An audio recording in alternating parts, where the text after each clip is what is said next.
Ex-prisoners, did you ever meet an inmate who was nice, but you later realized committed a very serious crime?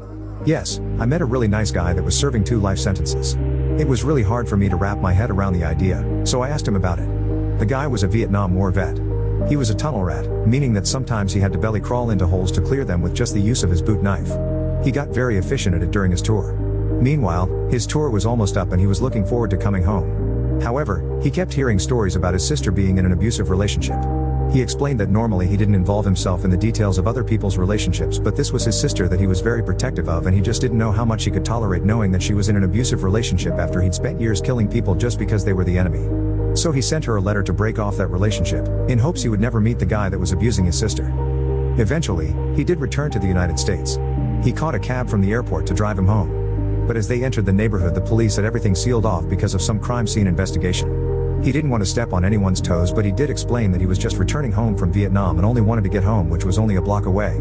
So they asked for his address and he gave it, only to be met by a detective requesting his company down at the station. So he reiterated that he literally just returned from Vietnam and didn't know anything about what was going on, but the police insisted. So he goes down to the station to be informed that his sister and mother were killed by his sister's boyfriend.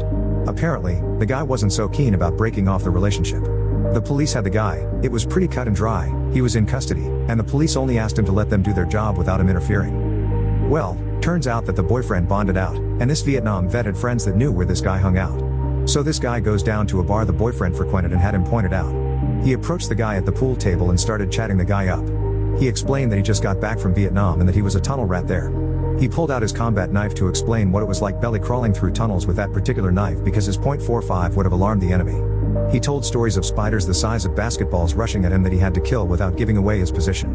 But the guy he was talking to just wanted to know if he wanted to bet on the pool game. So he told the guy, his sister's abusive boyfriend that killed both his sister and his mother, that he had a bet for him. He told him that he was going to take that very same knife he used in Vietnam to skin him alive and that he was willing to bet nobody in the bar would intervene.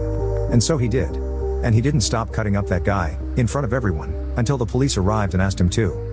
When he went to court, the judge wasn't too happy about his vigilante justice and convicted him for murder, but when he was asked if he'd like to say anything before sentencing, he asked for the name of the magistrate officer that gave his sister and mother's murderer bail.